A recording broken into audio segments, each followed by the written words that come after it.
L'entreprise Damabois, qui a été forcée de fermer ses usines de Saint-Damas et de Cap-Chat le 2 juillet dernier, a obtenu une rencontre avec le ministre de l'Économie, Bernard Drainville, vendredi dernier, dans le but d'obtenir de l'aide gouvernementale.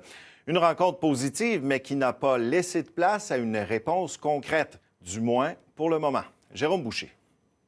Déjà dans l'Est du Québec pour une annonce concernant le port de Matane, Bernard Drainville en a profité pour discuter avec les dirigeants de l'usine d'Amabois. La rencontre fut somme toute positive. Ce qui nous a confirmé, M. Drainville, qui regarderait notre dossier avec importance, soigneusement, puis qu'il vérifierait au courant de la semaine, voir s'il pourrait nous aider.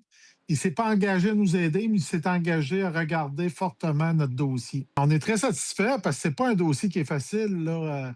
Tout le dossier de reconversion d'usines, les caribous, il y a des Autochtones, il y a des gens de la région. Donc, M. Drainville ne pouvait pas décider du jour au lendemain de dire oui, on y va. Ce sont les difficultés d'approvisionnement en bois qui découlent des mesures de protection du caribou montagnard qui sont pointées du doigt par Damabois pour la fermeture de ses usines. Joint par notre service de nouvelles, le ministre Drainville a déclaré que toutes les solutions sont actuellement sur la table, notamment la récupération du bois de Chablis. Pour Pascal Bérubé, qui a accueilli la rencontre avec le ministre Drainville à même ses bureaux, le cas gaspésien requiert une attention plus particulière. Il y a un contexte très particulier en Gaspésie qui est celui de la protection du caribou. Alors, Damabois doit renoncer à un territoire d'exploitation forestière et demande une compensation pour opérer une conversion très intéressante à son usine. Alors, c'est ce qui a été dit au ministre. Je pense qu'il l'a bien compris. La semaine dernière, Québec annonçait une aide de 60 millions de dollars aux scieries du Québec pour les épauler dans leur virage vers une diversification de produits à valeur ajoutée, ce que fait déjà Damabois. Il a été surpris du groupe Damabois, notre intégration, les sortes de bûches écologiques, le bois moulé, l'assemblage de palettes.